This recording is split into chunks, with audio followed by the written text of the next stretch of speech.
তো ১১ তারিখের জার্নিটা শেষ করার পরে আমরা ১২ তারিখ হরিদ্বার স্টেশনের সামনে থেকে একটি গাড়ি বুক করলাম এবং যেহেতু আমরা ৮ থেকে ৯ জন ছিলাম তাই একটু ট্রাভেলার বুক করে আমরা চলে গেলাম কেদারনাথের উদ্দেশ্যে।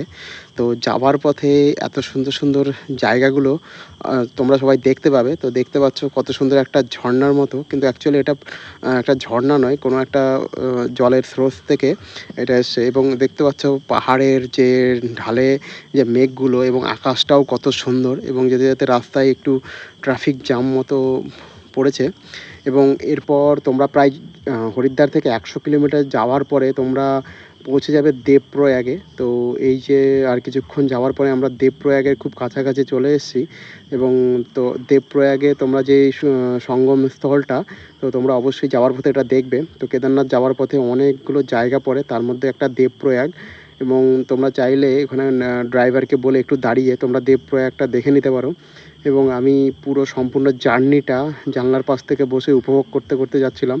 অনেকে পাহাড়ে গেলেই শরীর খারাপ হয়ে যায়, মাথা ঘোরায়, তো ওরা ঘুমায় বা অন্যরকম অ্যাক্টিভিটি করে, কিন্তু আমি সম্পূর্ণ জার্নিটাকে আমি বাইরের দৃশ্যগুলো রেকর্ড করলাম এবং নিজেও উপভোগ করতে, করতে যেতে থাকলাম। তোমরাও যদি যাও, তোমরা অবশ্যই যদি বেশি লোক থাকো অবশ্যই ট্রাভেলার নিতে পারো, তাহলে খুব আরাম করে তোমরা যেতে পারবে।